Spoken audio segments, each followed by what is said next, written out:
ঘরে থাকতে থাকতে বোরিং হয়ে গেছি, এর লাগি মনে মনে ভাবলাম যে বাইরে কোনো ফাহানিত যাওয়া যাও।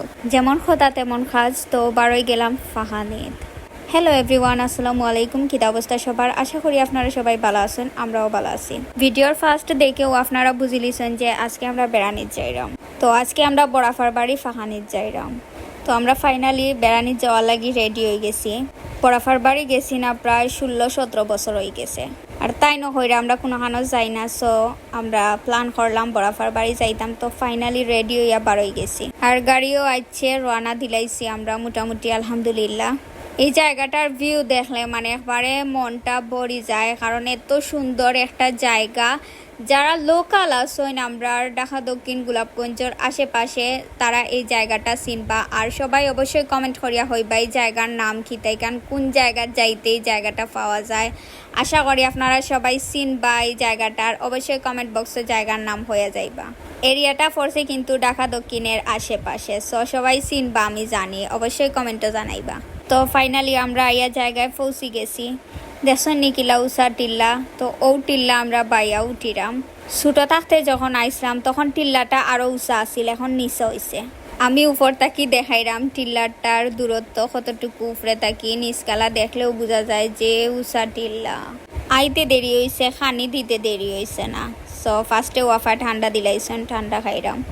আর গরমে একজনের মুখে দি চাওয়া যান না, ছবি সুরত একবারে নষ্ট হয়ে গেছে, চেহারার অবস্থা সিরিয়াস। প্রচন্ড গরম আছিল আজকে, কিন্তু আফার ফাঁকুটার দরজা খুললে এত আরামর বাতাস লাগে, এসির বাতাস ফেল। আফায় জানো নুডলস আমরার ফেভারিট, এর লাগি ফার্স্টে আফায় নুডলস দিলাইছেন। আর নুডলস কিন্তু মানে এত স্বাদ হইছে, এত স্বাদ হইছে, খইয়া বুঝানির মতো না। আফার আতর রান্না অত মজা। এখন খাইরাম বড়ই আচার। তো কতজনে কইবা খালি খানিত তাকরাইনি, জয় আমরা আফা যে মানুষ খালি খাওয়াইতা চাইন, খালি খাওয়াইতা চাইন, আর আমরা তো আর খানির পাগল। আফায় যদি ফারতা আতে আর খানিয়ে লাগাইয়া তৈ দিলা অনে ওলা খান পাবলিক হইলা তাইন। আর কত হইল গরিব মানুষের মন কিন্তু বড় থাকে, যারা গরিব দেখবা তারা মানুষরে আদর আপ্যায়ন করে বেশি। সো বড় লোকের বাড়িত ফাহানিত যাইতায় না, গেলে যাইতায় গরিবর বাড়ি ফাহানি, তাইলে বুঝবাই আদর আপ্যায়ন আর সম্মান হারে হয়। আমরা আয়ার হুনিয়া আফায় তানোর সবটাকি বড় যে মুরগা, ও মুরগা জব করছেন। আর আমারে ফার্স্টেও লেগ পিস দিলাইছেন, দেখতে পারা গরুর মুরগ কিন্তু সেই স্বাদ। আর ভাত খাওয়া শেষে আফায় তানোর পিওর গাইর দুধ দিছেন আনিয়া, খাইরাম আমি। মাশাল্লাহ, নিজের গরুর গাইর দুধ খাওয়ার মজাও আলাদা। খাওয়া দাওয়া শেষ হইলে হুঞ্চি খরচ মারা লাগে ফান খাইয়া। আর আমরা সিলেটি কুটুম বাড়ি ফাহানিত গেলে তো আর ফান গুয়া তো আর খাইবাও মাস্ট বি খাওয়া লাগে।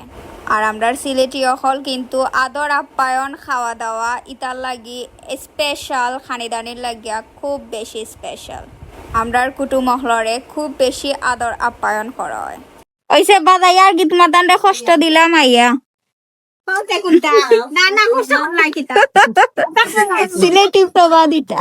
দেখতে দেখতে সন্ধ্যা হয়ে গেছে। তো এখন আমরা রওনা দিলাইলাম বাড়ির উদ্দেশ্যে। সবাই ভালো থাকবা, সুস্থ থাকবা, আর সবাই ধৈর্য সহকারে সম্পূর্ণ ব্লগ দেখার লাগিয়া অসংখ্য ধন্যবাদ।